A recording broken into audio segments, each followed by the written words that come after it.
Good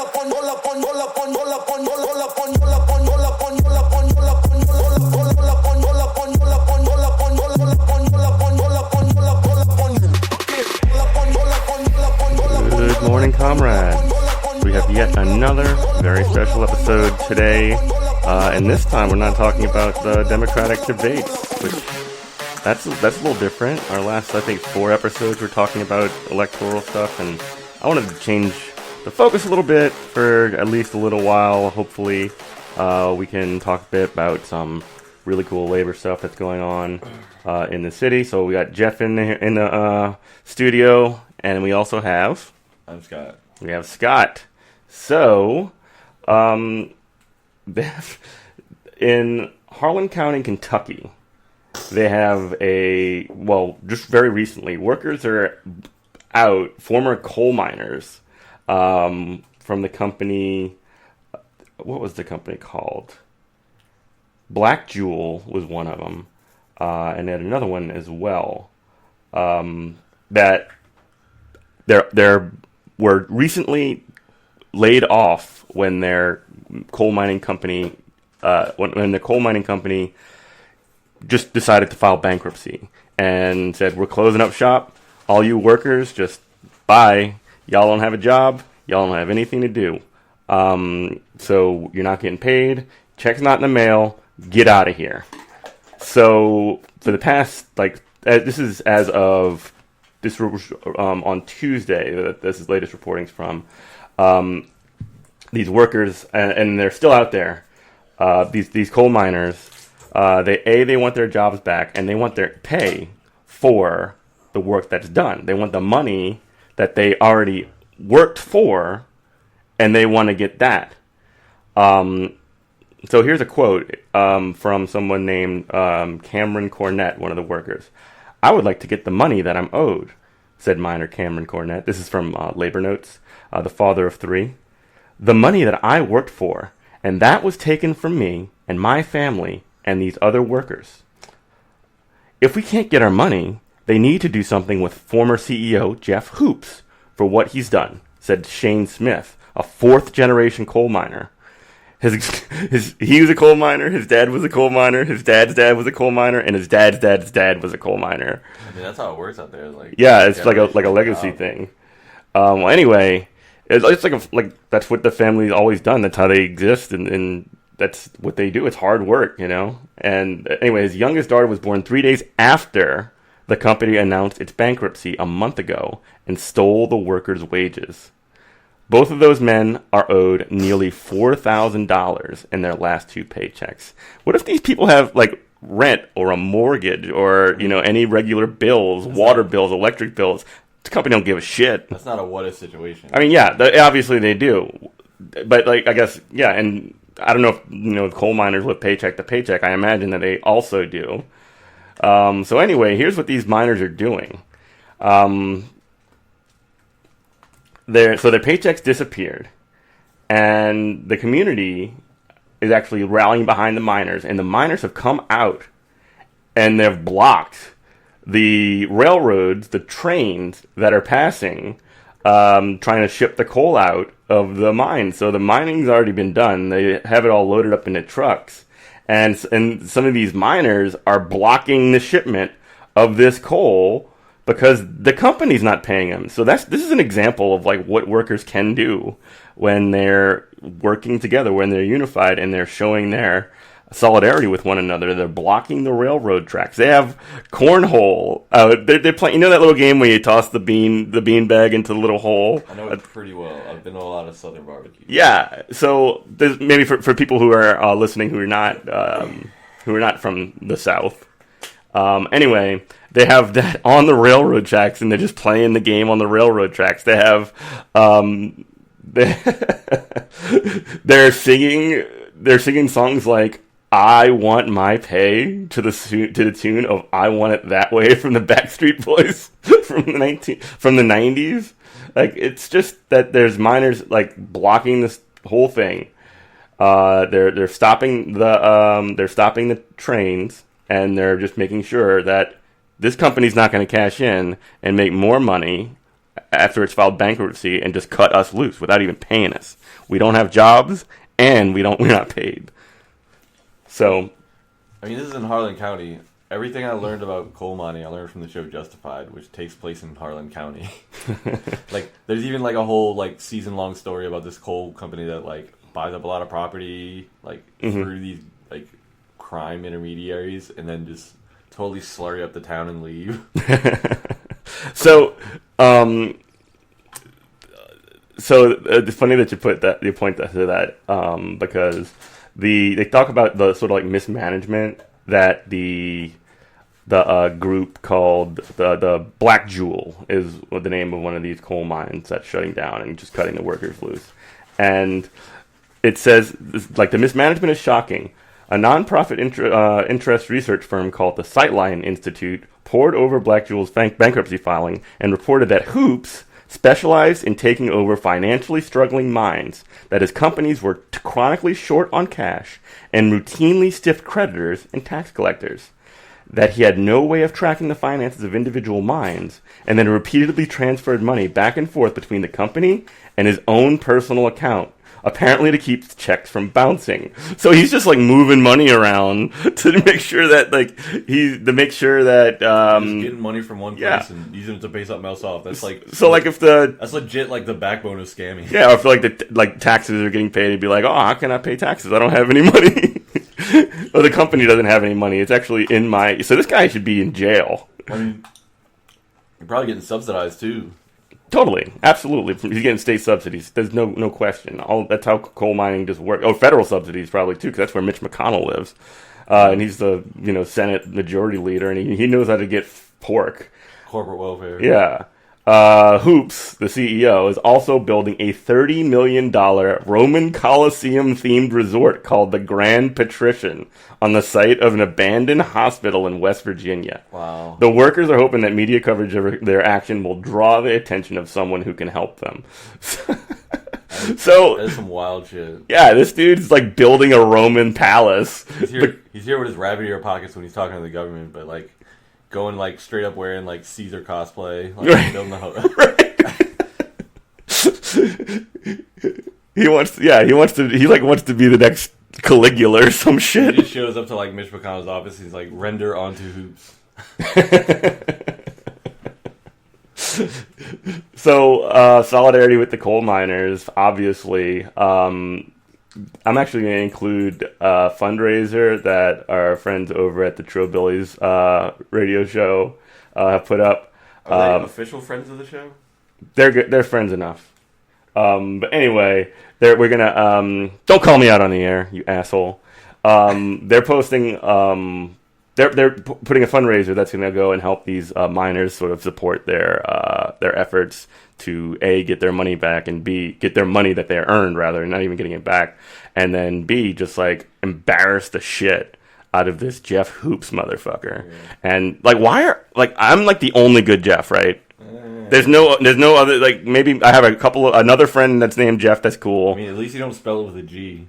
I don't spell it with a G, and I'm not a CEO that wants to like cut off workers. You're working. That don't want to. Yeah, I'm just like a regular working. You're a working class Joe. I'm not one of these elite like Caesar wannabe building a Roman cathedral palace fucking Jeffs. So I guess there's a gradient of Jeffs. Yeah. The hierarchy of Jeffs.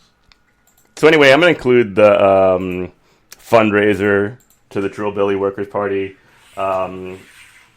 To the Trillbilly Workers Party fundraiser for those workers, because that's something that we really need to get behind and support. So that's going to be included in the show notes. Make sure to go ahead and click it on here, and you can check it on our website as well. So next thing that I wanted to talk about really quickly was some Baltimore teachers. So what do you know about the Baltimore teachers? I mean, I know this is making me talk about all the shows I've watched on TV, but I've watched season 4 The Wire, which is all about TV, like all about like teachers and stuff. Really? Yeah. Well, anyway, there was this group inside the Baltimore Teachers Union. It's a local of the American Federation of Teachers, with the same union that I belong to. I'm a teacher myself, and in May they had this group inside of in Baltimore Teachers Union called Be More, and they're like a rank and file organization within the the Baltimore Teachers Union. I keep saying Chicago. And then there was another one. So it was two caucuses. One called Be More, the Baltimore Movement of Rank and File Educators, and the Caucus of Educators for Democracy and Equity.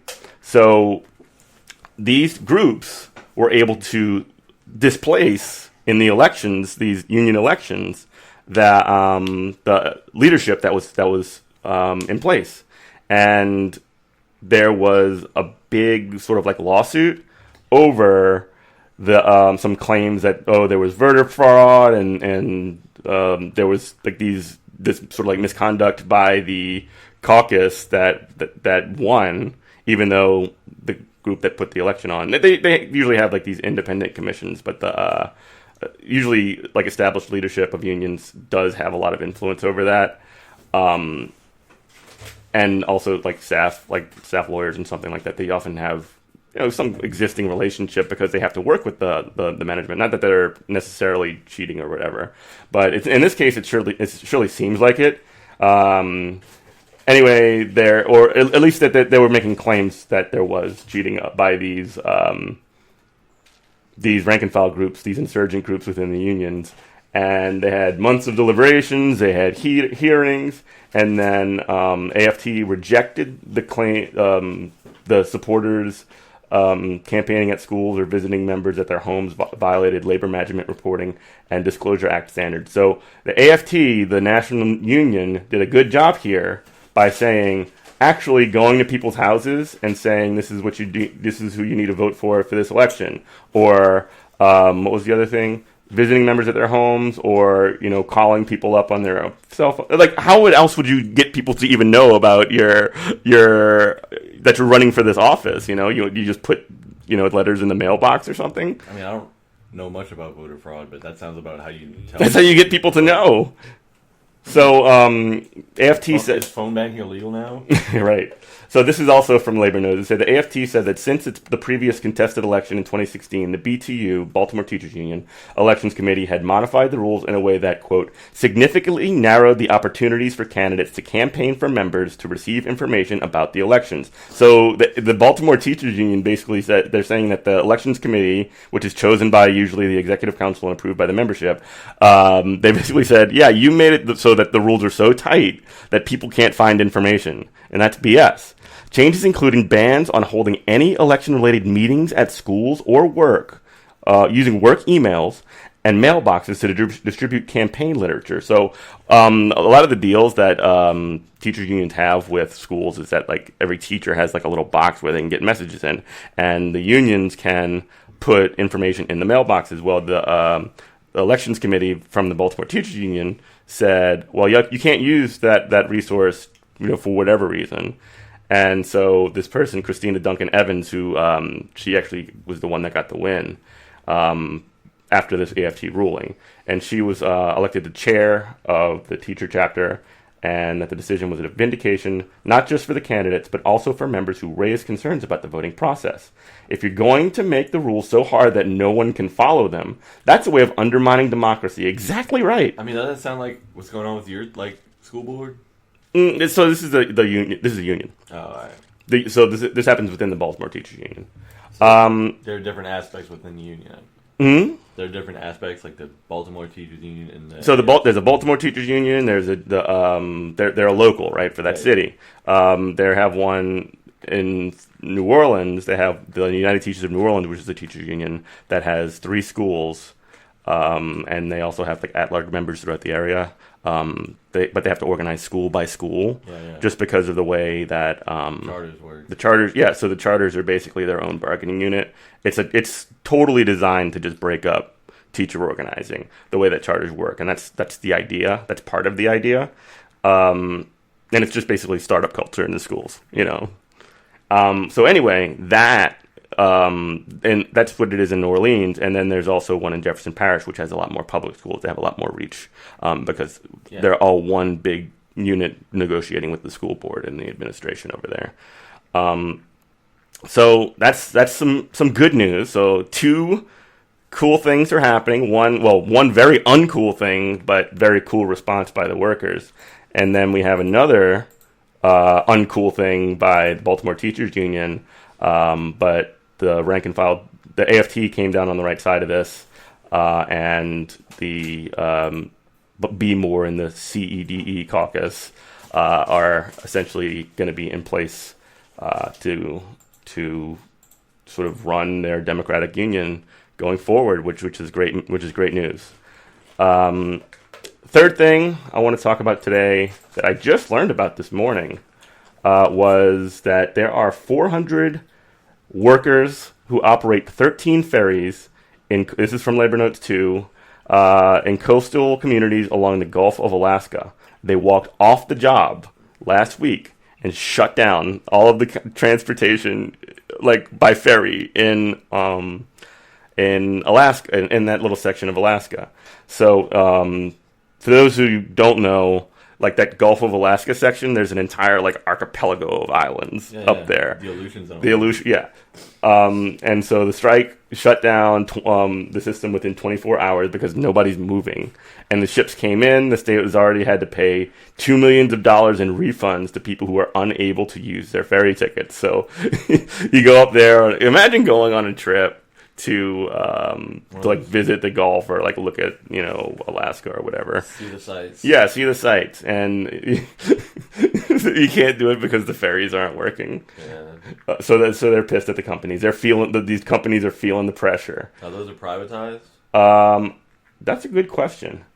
So there are some people who aren't on strikes. Boo, scabs. And they're on void ferry. So, yeah, they've got people striking, and their supervisors are trying to sort of pressure people into doing it. But so, yeah, that's basically all there is to it. Workers are doing cool things all over the place. Baltimore, Kentucky, and Alaska, even where it's cold. I would never live in Alaska, man. No, Alaska's rough. I knew 2 people that live in Alaska. One moved to Maine, and the other person... also cold. Yeah. That's kind of a lateral move, to be honest. No, well... I mean, I don't know. Maine is, like, got different... It's New England, so it's, like, more rainy and wet. Like, Alaska's more like... It was probably differently wet because it's, like, north of that side of Canada, and weather patterns sort of go up, but they don't have the same kind of like windstorms. There's a lot of like religious groups out there in Alaska. Yeah, because I guess when like people think your religion is wild, you just have to move up further west. So it's like the tradition of the Mormons. Yeah, like these people were like the Mormons wouldn't have them, so they had to keep going. Oh no! Like just stay in the wagons. Yeah, y'all keep going. Yeah. Tell us what happens. Don't forget to write. Anyway. So there are good things happening in the world. Workers are able to get their shit in and just stand up against these capitalist forces that are trying to take us all down. So, just wanted to throw in, this is just sort of a quickie. Scott, you got anything you want to add? I got nothing. You got nothing. All right. Well, here's one last quick episode. You can check out our regular episodes on Tuesday mornings at 8 o'clock on WHIV LP New Orleans 102.3 Gesundheit. You can also listen to us on iTunes, Stitcher, all the podcast apps. Leave us a review, leave us 5 stars, tell us what you think, and also you can contact us, info at goodmorningcomrade.com, Twitter at Comrade Morning, Facebook at Good Morning Comrade, Patreon at Good Morning Comrade, and you can follow me on Twitter at Eminent Prof. Cool. So thank you so much for listening, and love you.